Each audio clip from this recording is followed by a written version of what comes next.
السلام علیکم ورحمۃ اللہ وبرکاتہ نحمده ونصلی علی رسولہ الکریم اما بعد۔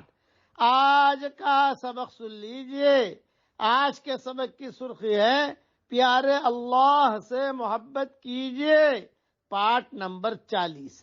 حضرت نعمان ابن بشیر رضی اللہ تعالیٰ عنہ روایت کرتے ہیں کہ رسول اللہ صلی اللہ علیہ وسلم نے ارشاد فرمایا، جن چیزوں سے تم اللہ تعالی کی بڑائی بیان کرتے ہو ان میں سے سبحان اللہ، لا الہ الا اللہ، الحمدللہ ہے۔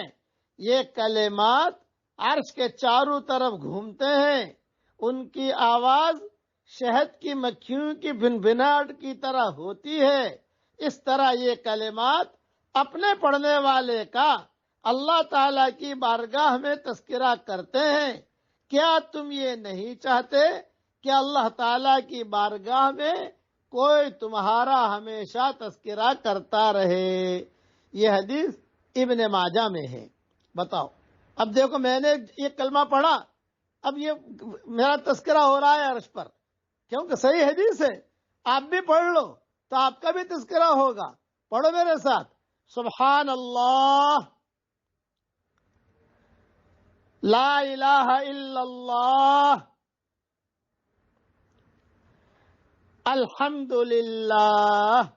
دیکھیں میں نے یہ پڑھا تو یہ کلمات عرش کے چاروں طرف گھوم رہے ہیں ابھی، اور سب وہاں کے جو فرشتے وہ آواز بھی سن رہے ہیں شہد کی مکھیوں کی بھنبھناہٹ کی طرح، اور میرا تذکرہ اللہ کے دربار میں ہو رہا ہے۔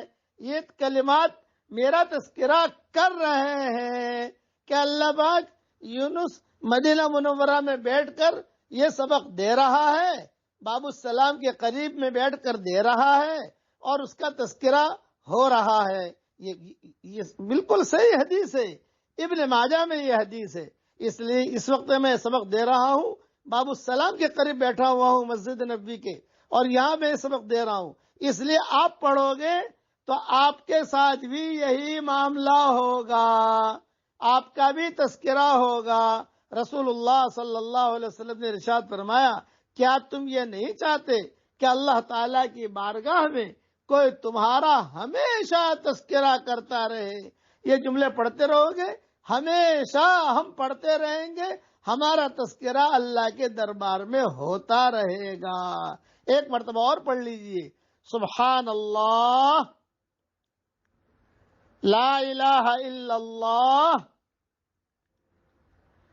الحمدللہ۔ دیکھو پھر میرا تذکرہ ہو رہا ہے۔ اس یقین کے ساتھ ہم جو ہے ان کلمات کو پڑھیں، اللہ تعالیٰ کو یاد رکھیں، اللہ تعالیٰ کو یاد کریں، تو اللہ تعالیٰ کی معرفت ہمیں ملے گی، اللہ تعالیٰ ہم سب سے راضی ہو جائے۔ آمین۔ وآخر دعوانا ان الحمدللہ رب العالمین۔